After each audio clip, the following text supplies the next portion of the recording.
자, 계속해서 합시다. 교회 자발적인 배가 마태복음 28장 19절에 보면 잘 아시는 말씀이죠. 그러므로 너희는 가서 모든 민족을 제자로 삼아 아버지와 아들과 성령의 이름으로 세례를 베풀고 내가 너에게 분부한 모든 것을 가르쳐 지키게 하라. 여기 모든 민족을 제자로 삼는다는 것은 다른 미전도 종족을 제자 삼겠다고 순종하는 제자들이 확산되는 것을 의미합니다. 즉 한 종족의 교회를 하나 세웠다고 명령이 완수된 것은 아니라는 겁니다. 우리 또한 우리가 파송한 사람들이 성장하면서 자발적으로 교회를 재생산해 딸 교회에 이어서 손녀 교회, 그 다음에 거기에서 나오는 증손녀 교회까지 낳는 사역이 시작되어야 된다는 거예요. 그런 교회 자발적 재생산은 성령님이 역사하셔서 어떤 외부자의 개입 없이도 교회가 스스로 딸 교회를 재생산하는 것을 의미합니다. 선교사건 아니건 이런 몇 가지, 이 네 가지 단순한 일을 실천하면 제자들은 배가 될 것입니다. 그래서 첫째는 우리가 제자 삼는 종족을 알고 사랑하는 것이 급선무라는 거예요. 자, 여기 보면 첫째로 우리의 책임 지역을 한 종족이나 지역사회 하나로 포커스를 맞추라는 거예요. 그러니까 우리는 하나님이 우리에게 주신 한 종족에게 집중합니다. 바울은 어떤 종류의 교회를 어디에 개척해야 될지 알고 있었습니다. 교회 개척팀은 교회 재생산 운동을 위해 하나님이 주신 분명한 초점을 알아야 돼요. 고국이든 외국이든 모든 제자 사역자는 나는 누구를 책임져야 될까는 여기에 질문을 해야 돼요. 만약 선교사가 그렇게 어떤 포커스를 맞추지 못하면 그 사역은 지리적으로 인종적으로 그 범위가 아주 모호하게 될 것입니다. 그래서 선교사는 이리 뛰고 저리 뛰고 하겠지만 그러나 열매는 없게 될 것입니다. 그래서 한 지역과 한 종족을 마음에 품는 것을 배우지 못하면 재생산 가능한 교회를 하나도 개척하지 못할 수 있다는 거예요. 그래서 새로운 지역에서 어떤 한 종족을 선택할 때는 연구도 많이 해야 되고 기도를 많이 해야 되고 또 다른 선교사들이나 현지인들을 그리고 하나님과 상의를 하는 거죠. 그렇게 될 때 하나님의 어떤 종족에 초점을 맞추게 해주실 것입니다. 두 번째, 교회가 그 종족 사람들의 교회가 되게 하라는 거죠. 경험이 없는 대부분의 개척자들은 제일 먼저 어떤 신약 성경에 나타나는 그 교회보다 설교 처서를 먼저 시작한다는 겁니다. 그래서 어떤 개척자는 그냥 설교하고 또 이렇게 그 노래를 들으려고 아니면 거기에 뭐 어떤 신기하니까 구경하기 오는 사람들을 만나러 또 마을에 사역하러 갑니다. 그리고 회심자들에게는 세례를 주거나 지도자들을 훈련하지도 않는다는 거예요. 그러다 보니까 그 지역 사람들은 그리스도가 어떤 분인지 확실히 아는 사람은 하나도 없게 됩니다. 그 교회가 그 구조와 어떤 형태 조직을 계획하기 전에 성도들이 행할 수 있고 계획할 수 있는 일을 찾아보라는 거예요. 또 어떤 미전도 지역에서는요, 강단 설교가 오히려 비효율적이고 심지어는 불법일 수도 있다는 것을 알아야 되죠. 그래서 종족을 잘 알게 되면 더 좋은 방법으로 능력 있게 말씀을 전파할 수도 있습니다. 그래서 새로운 교회의 정체성을 명확히 하라는 거예요. 이 지역사회 내에서 목표하는 것이 무엇인지 분명히 알아야 되는데 그것은 모든 사람을 예수 그리스도께 순종하는 제자로 이루어진 몸을 만드는 거예요.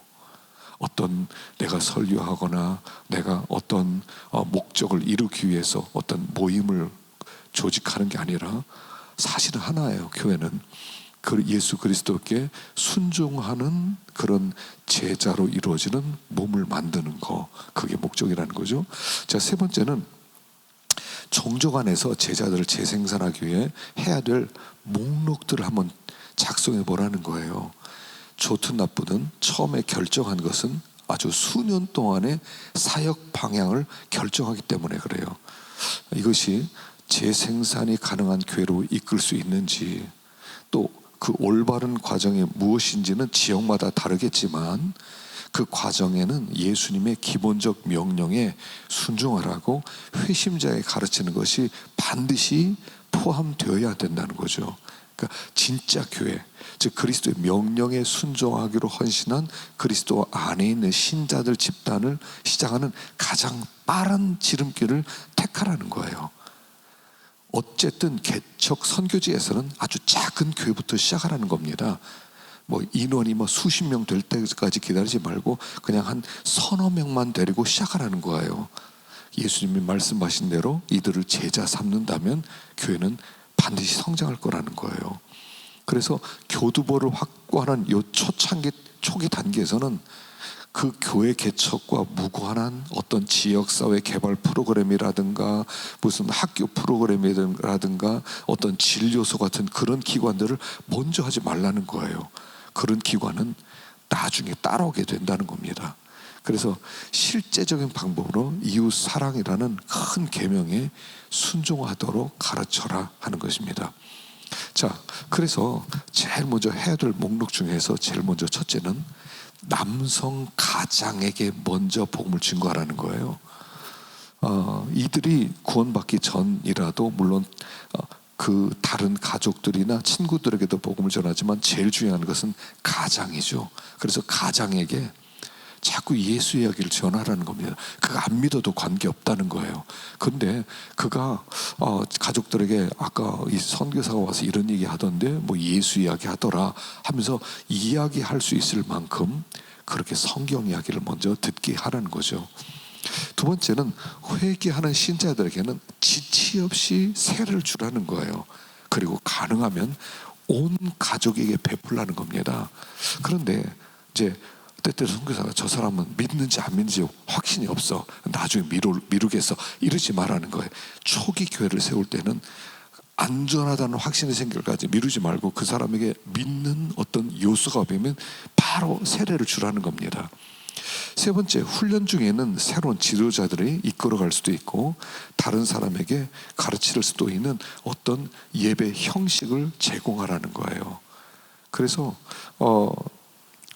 그 현지 지도자들이 예배를 이끌어갈 수 있기 전까지는 이방인을 초대하지 말고 예배 핵심으로 성찬식은 자주 베풀고 현지인들이 덕스럽고 겸손하게 설교할 만큼 충분히 성숙할 때까지는 그렇게 하라는 거예요. 그러니까 일반 모든 사람을 많이 초청하는데 관심을 기울이지 말고 믿는 사람들이 확실하게 성숙할 때까지 그들이 지도자가 될 때까지를 초점을 맞추라는 거죠. 자, 네 번째, 성숙한 사람들을 회심하면 바로 임시당회를 구성하라는 겁니다. 그들이 즉시 어떻게 하면 자기 동족을 구원하고 목회할 수 있는지를 그들이 보여주라는 거예요. 이 임시당회를 구성하는 것은 어떤 숙련된 목사도 어떤 조직된 교회도 없는 개척 선교지에서 즉시 당회를 구성하라는 거죠. 그러니까 믿는 사람들이 함께 모여서 의논할 수 있도록 그들에게 주도권을 넘겨주라는 의도예요. 그러니까 선교사가 이 선교 지역 아무것도 몰라. 저 사람들 내가 도와줘야 돼. 처음부터 끝까지 가르쳐줘야 돼. 내가 시키는 대로 하세요. 이렇게 하세요. 저렇게 하세요. 하지 말라는 거예요. 그들을 존중해주고 그들 스스로 동족을 위해서 뭔가를 할 수 있도록 하라는 것입니다. 다섯 번째, 이 새로운 지도자들 현장 목회 훈련 과정에 등록을 시키라는 거예요. 그리고 훈련 때문에 동족을 떠나지 않게 하라는 거예요. 그래서 이들이 훈련될 때까지 2, 3주에 한 번씩 가능하면 더 자주 만나라는 거죠. 여섯 번째, 회중을 위해서 계획된 활동 목록을 제공하되 그리스도와 사도들이 명령한 것부터 시작하는 거예요. 자신이 어떤 목적을 향해 가고 있으며 이 활동을 통해 무엇을 배워야 하는지 모든 사람들이 알도록 그리스도께서 하신 것을 그들에게 제공해 줘라 하는 것입니다. 자, 두 번째, 제자들이 다른 제자들을 세우도록 도와주라는 거예요. 제자로 훈련하는 지도자들과 세워주는 관계를 형성하도록 하는 겁니다. 디모데후서 2장에 보면 이런 말씀이죠. 또 내가 많은 증인 앞에서 내게 들은 말을 충성된 사람들에게 부탁하라. 그들이 또 다른 사람을 가르칠 수 있으리라. 자, 사역 현장에서 그들을 훈련시키고 그들이 효과적인 사역을 하도록 책임을 다하라는 거예요. 여기서 제자 훈련은 꼭 1:1 훈련을 의미하는 것은 아닙니다. 예수님이 12명을 예수님 가르쳤죠. 또 개인의 필요를 일일이 다루지 않아도 돼요. 예수님은 자신의 시간의 대부분을 사도들을 제자화하는 데 쓰셨다는 겁니다. 그 성령님이 이런 관계를 통해 말씀을 공급하시고 그 때문에 많은 디모데가 생겨나고 교회 재생산이 스스로 이루어진다는 거예요. 에베소서 4장 11절에는 어떤 사람은 사도로, 어떤 사람은 선지자로, 어떤 사람은 복음 전환자로, 어떤 사람은 목사와 교사로 삼았으니 이는 성도를 온전하게 하고 봉사 일을 하게 하여 그리스도의 몸을 세우려 함이라. 그래서 중요한 목적은 뭐냐면 성도를 온전하게 만들고 봉사일을 할 수 있도록 리더들을 계속 키워라 하는 것입니다. 두 번째는 지도자와 그의 제자 간의 가르치는 관계가 세워지도록 격려하는 겁니다. 목사와 지도적인 장로들은 모든 지도자의 본이 되어야 합니다. 그리고 나가서 그들은 아직 어린 교회 회중이 서로 사랑 가운데 돌보도록 해줘야 된다는 거예요. 여러분, 나약한 목사는 회중을 지배합니다. 그는 모든 일을 혼자 하거나 아니면 요구하는 태도로 위임합니다. 그는 앞서서 인도하는 자세보다 부리는 자세를 취합니다. 사역제 현지 목사들이 다른 사람들을 부리는 나쁜 버릇을 어디서 배웠겠습니까? 선교사에게 배운 겁니다. 신임 목사들이 개척 지역에서 보게 되는 유일한 모델은 선교사거든요. 강한 선교사는 다른 사람에게 권위나 책임을 넘겨주는 것을 두려워하지 않습니다. 그는 재능 있게 자발적으로 섬기는 사역자들을 조직의 틀에 억지로 끼워 넣으려고 하지 않고 그들을 중심으로 사역을 만들어 간다는 것입니다. 자, 세 번째, 그리스도께 순종하도록 가르치는 거죠. 무엇보다도 사랑 안에서 예수님의 명령에 순종하도록 가르치고 훈련하는 겁니다. 예수님은 자신의 신성과 땅의 모든 권세를 선포하신 후에 교회 자신이 분부한 모든 것을 지킬 제자를 삼으라는 위임령을 내리셨어요. 그 명령은 다른 어떤 제도적 규칙인 교회 헌법, 정관 이런 것보다 더 우선순위가 위임령입니다. 그래서 이 위임령에 대한 순종은 사랑 안에서 이루어져야 되고, 만일 다른 이유로 하나님께 순종하면 그건 율법주의자가 되는 거죠. 그래서 먼저 예수님의 기본 명령에 사랑으로 순종하는 것부터 시작해야 되고요. 두 번째, 순종이라는 관점에서 전도와 신학 훈련의 목표를 정의하라는 겁니다. 단순히 결단해라 이런 설교만 하지 말고 순종하는 제자를 만들라는 거예요. 왜냐하면 제자들만이 그 문화 안에서 자발적으로 배가하는 교회를 만들 수 있기 때문에 그래요. 그래서 회개하고 믿으라와 세례를 받으라는 두 가지 명령을 생각하라는 겁니다. 회개라고 하는 것은 결단보다 더 깊이 들어가는 거죠. 성령의 역사로 변화되는 것입니다. 그래서 그냥 결단만 하고 끝날 수 있는데, 회개라는 건 온전히 거듭나는 것을 의미하는 거죠. 자, 네 번째는 교회가 다른 교회를 세우도록 배가하고 도우라는 겁니다. 건강한 딸 교회는 교회 안에서 어머니 교회와도 사랑하고 덕을 세우는 제자 관계를 맺고, 만일 교회 개척과 훈련 조직이 이미 형성되어 있으면 여기 이런 개인 제자 훈련을 추가하고, 그러니까 무조건 다 바꿔라 이렇게 강요해서는 안 된다는 겁니다. 그리고 그래서 이제 다른 교회를 배가하도록 돕는 겁니다. 자, 새로운 교회가 모두 재생산하도록 도와주라는 거예요. 각 교회는 안디옥 교회가 했던 것처럼 딸 교회를 재생산하도록 사역자를 파송해야 됩니다. 그리스도의 나라를 확장하도록 안디옥 교회처럼 성령의 능력 가운데 지도자들과 11조를 하는 사람들을 구분해서 하나님께 올려드리는 기쁨을 맛보도록 가르치라는 거예요. 그리고 기도와 금식을 한 후에 안디옥 교인들이 한 것처럼 안수해서 공식적인 분리예배를 드리도록 하라는 거예요. 그래서 교회를 재생산하는 것은 어떤 개인이 아니라 성령을 통해 감동받고 기도하는 회중이라는 것을 잊지 말라는 거예요. 새로운 교회가 사슬의 한 고리로 연결되게 하라는 겁니다. 그래서 새로운 교회 지도자들 스스로 계획을 세우도록 요구하고 주도권을 주고 어떤 일을 강요하지 말라는 겁니다. 자, 배가 하도록 도우려면 두 번째는 친구나 친척들에게 전도하는 방법을 모든 새신자에게 보여줘야 된다는 거예요. 성령님은 가족이나 친구 간의 기존 관계를 통해 즉시 전달됩니다. 새로운 회심자가 관계 맺은 사람들과 사랑의 관계를 계속 유지하도록 만들어줘야 돼요. 안전한 기독교 환경에 속하게 하려고 새신자들을 그들이 속한 집단에서 끌어내려고 하지 말라는 거예요. 그러면 복음 전파에 도움이 될 수 있는 이들의 긴밀한 어떤 결속이 장애물로 변할 수 있다는 것입니다. 자, 셋째, 서로 세우는 교회 간의 제자 관계를 만들라는 겁니다. 자, 딸 교회나 선녀 교회 목사들은 대개 경험이 없겠죠.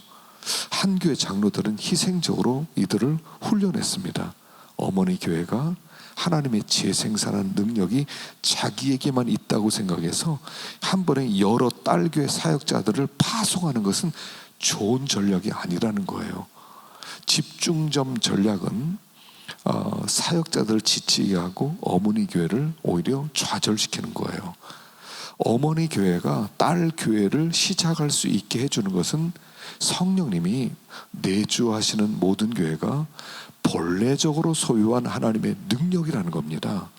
그 능력이 다시 딸 교회, 그다음에 손녀 교회들을 발전하고 재생산할 수 있도록 딸 교회 새로운 장로들을 훈련시키라는 거예요. 그러니까 제자 삼는 사람들을 제자로 삼으면 이 어떤 일이 벌어질지를 주목해 보라는 거예요. 이 사슬은 어떤 지배한 계급 구조가 아니고 제자들, 교회들을 사랑으로 연결하고 사람들이 서로 알고 사랑하고 훈련하기까지 많은 땀과 또 수고가 필요하다 하는 것입니다. 현대 서구 선교사들의 일반적인 죄는 현진 교회를 조종하는 거였다는 거예요. 또 네 번째는 재생산 능력을 위해서 기도해 주라는 겁니다. 그래서 그 하나의 미랄처럼 사슬 가운데 있는 모든 새로운 교회는 수없이 반복해서 재생산할 수 있는 능력을 똑같이 갖게 되는 거예요. 원래 이 세상에는 모든 살아있는 것들, 풀, 나무, 어떤 새, 꽃, 모든 곤충 다 재생산의 능력이 있습니다. 모든 피조물이 이 능력을 소리 높여 외칩니다. 이게 하나님이 일하는 방법이죠. 재생산은 하나님의 스타일이에요. 그래서 교회가 살아있는 하나님의 유기체라면 재생산할 수 있는 교회 자체에 있다는 것입니다. 그래서 항상 순종하고 성령 충만한 교회는 어디서든 재생산해야 된다는 거예요. 이게 어머니 교회의 본질이라는 거죠. 그래서 교회란 부활하시고 생명을 주시는 하나님의 아들의 몸이기 때문에, 살아있기 때문에 이 교회는 반드시 재생산할 수 있다는 거예요. 그래서 어머니 교회 안에 재생산할 수 있는 능력이 있어서 결론적으로 말하면 그 어머니 교회가 딸 교회를 개척할 수 있도록 그 안에 있는 사람들을 훈련시키고 또 그 안에 있는 그런 장로들을 파송하고, 그러면 그 딸 교회를 조종하고 지배하려고 하지 말고 딸 교회가 스스로 할 수 있도록 도와주고, 그리고 그들이 또 손녀 교회를 개척하도록 만들어주고, 그러면 이렇게 그러니까 어머니 교회가 딸 그래서 딸 교회를 한꺼번에 지배하는 게 아니라 딸이 손녀를, 손녀가 증손녀 교회를 계속 재생산할 수 있도록 돕는 역할을 하라는 거예요. 그러니까 이 어머니 교회가 할 일은 딸 교회를 계속 만들어주는 거예요. 그러니까 손녀 교회 뭐 간섭을 가지고 너희들 이러고 소속되었다, 우리 지교회다, 우리의 지시를 받아라, 이거는 아주 굉장히 나쁜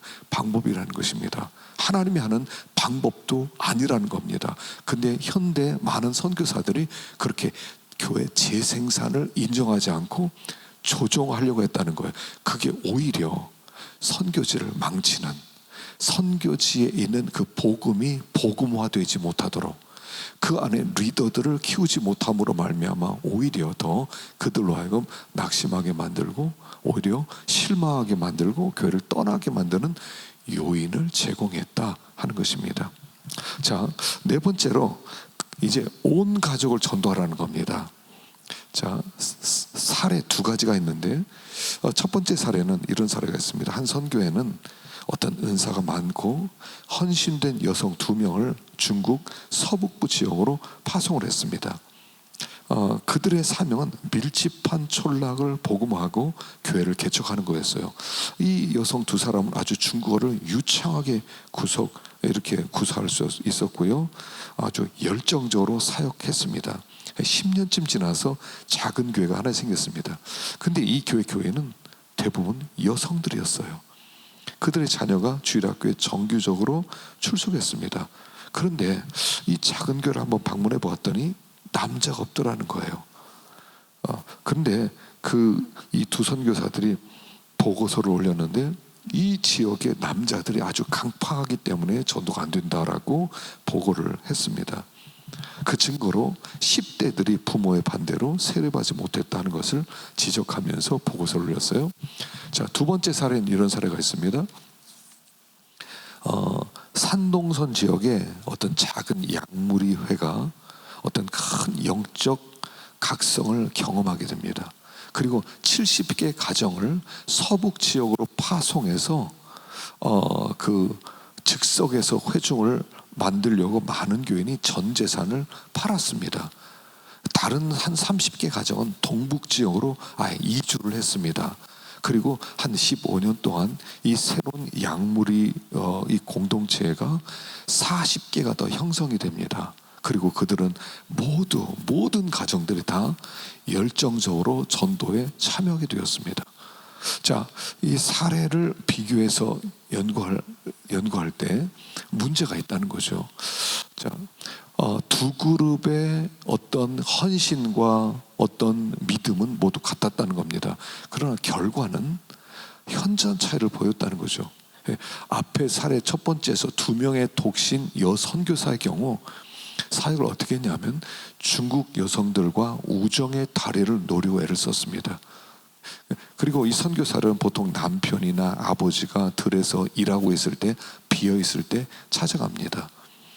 그래서 이 사람들의 외국이니까 이국적인 외모는 마을 사람들에게 어떤 문화적이고 인종적 편견을 불러일으킬 수 있었다는 겁니다. 더군다나 독신이었다는 거죠. 그 의문을 불러일으켰다는 거예요. 왜냐하면 중국의 사회 기본 단위는 가족인데 그들에게 가족이란 안정을 보장하는 기본 단위입니다.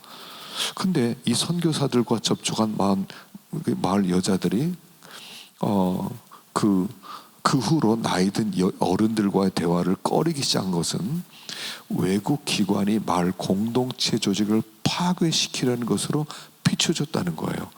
저 서양 여자들은 부모도 형제도 없고 삼촌이나 고모, 이모 이런 친척도 없나?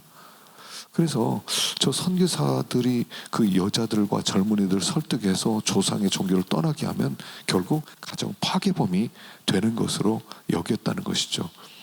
그래서 이 두 선교사들이 아주 헌신적이었지만 열매를 맺지 못한 것은 그 중국 사람들이 가지고 있었던 그 문화 속으로 그들이 파고 들어가지 못했다는 거죠.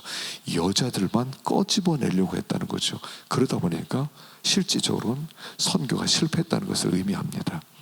반면에 이 작은 약물위에는 아주 사회 문화적 단위로 인정받은 조직인 중국 그리스도인 가족을 파송했어요. 그래서 70개 가정이 효과적 특별 선교팀이 된 것입니다. 가장들이 마을 어른들에게 신앙을 증거하는 모습을 한번 상상해 보세요. 어떤 할머니들은 이방 마을 할머니들에게 자기가 그리스도를 따르고 귀신의 세력에서 구원받은 기쁨을 비공식적으로 들려주기도 하고, 주부들은 시장에서 다른 주부들을 즉석 회중 형식으로 모이는 예배에 초대하고, 그래서 이런 새로운 모임이 40여 개나 만들어졌다는 거죠. 그래서 다른 문화에서의 가족 전도는 복음의 가족을 전도하는 것, 중국에만 적용되는 것은 아니라는 거예요.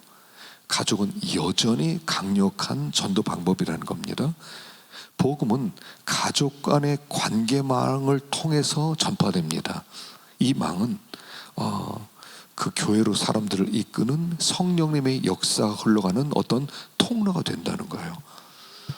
힌두교인 사회에서 복음이 전달되고 수행되는 유일한 사회기구는 가정이라는 거예요.